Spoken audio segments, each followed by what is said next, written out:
Earlier this week, I got a message from a guy here locally in Idaho that said he had a 1972 Ford F250 Crew Cab two-wheel drive truck that he was considering selling. He told me that he had purchased it from the original owner about 15 years ago.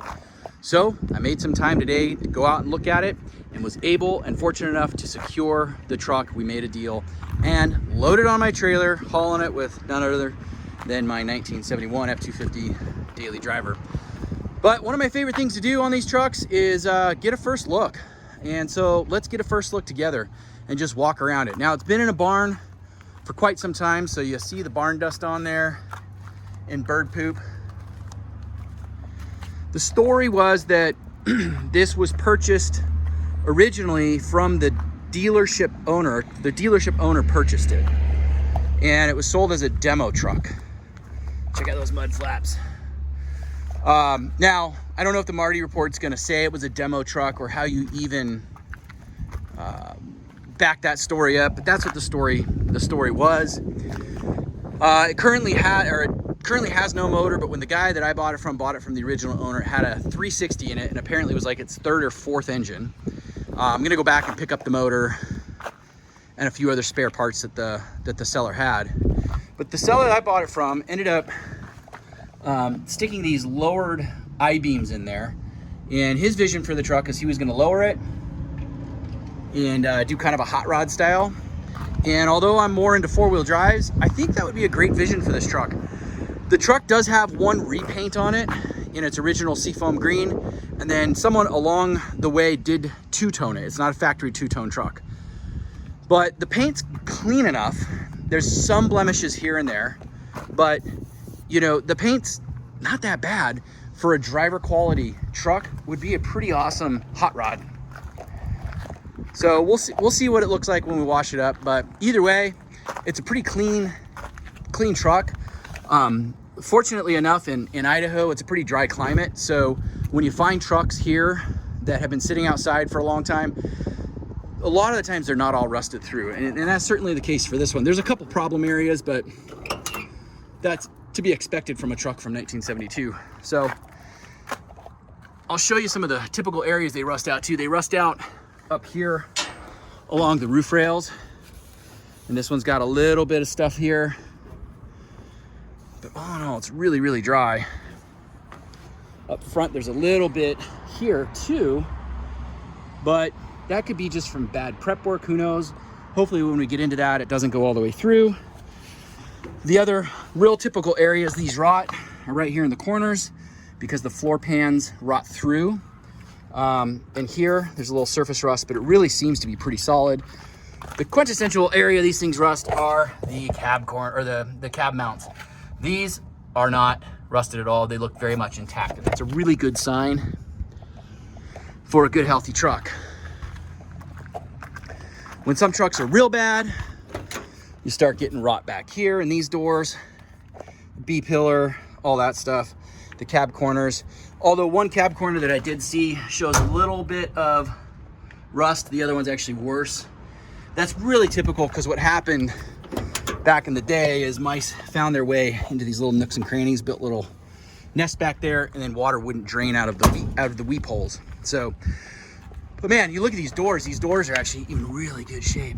It's kind of a really solid example of a crew cab. And that's what I'm thinking. Even though it does have a few blemishes here and there on the paint, it's a lot of money to repaint a car or a truck. The way we repaint it is we completely disassemble it. Now you see pictures online of guys that, you know, go through and tape all this stuff up. I can't stand that crap. When we do it, we remove everything. That's just the only way to do a proper paint job. It takes a lot of time. So I'd rather almost have, you know, an old repaint that has some character than, you know, to spend 25, 30 grand on a paint job, because that's just what quality paint jobs cost. You could scratch it up and tape it up and do really, really cheap paint job for sure, but that's not what we're here to do. I didn't notice this before when I was looking at it, but that cab mount actually has a little bit of rot in it right there, but that's okay. Easy enough to fix.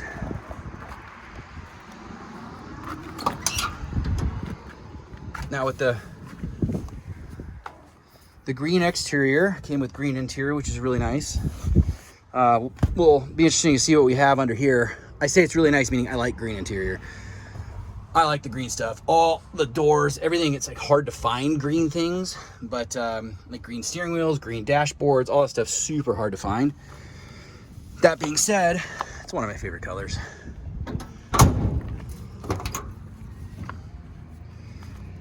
Look at that. We got boxes full of gaskets.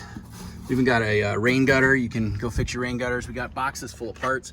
The guy I bought it from purchased a couple of the parts trucks, and he said the bucket back here in the back seat was from some of those parts trucks. We've got a spare hood. We even got a Ford 9-inch off of who knows what, but there's some cool stuff. The only thing this thing is missing, unfortunately, is a tailgate of the proper color, but I think there's enough single cabs running around with this seafoam green that I could probably secure one of those.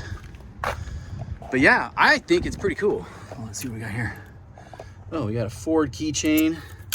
Ooh, let's play what's in the glove box. That's probably one of my favorite games. The good thing also about this truck is you get in it and it doesn't smell like rats, right? Oh, cool. All right, so we got some fuses. Clearly they were blowing through fuses, which these trucks do from time to time, so that'll be fun looking into that. And we got some old registration. Oh, so the guy I bought it from had it registered because I see it right there. Got some old maps. That's neat. Oh, had a vintage cruise control. How fun is that?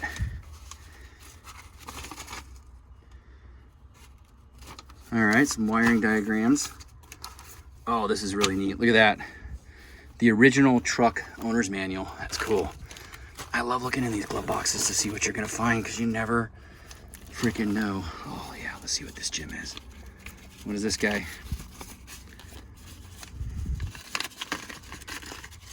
Oh, just some clips. Oh, well, accelerator pump to the carburetor, which is no longer there because it doesn't have a motor. And then, ooh, car expense card or record. That's cool.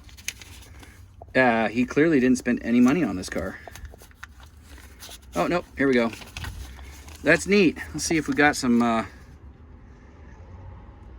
dates on here. So who knows what we're gonna do here with this truck, but one way or the other, we're gonna breathe some new life into it, get it back on the road.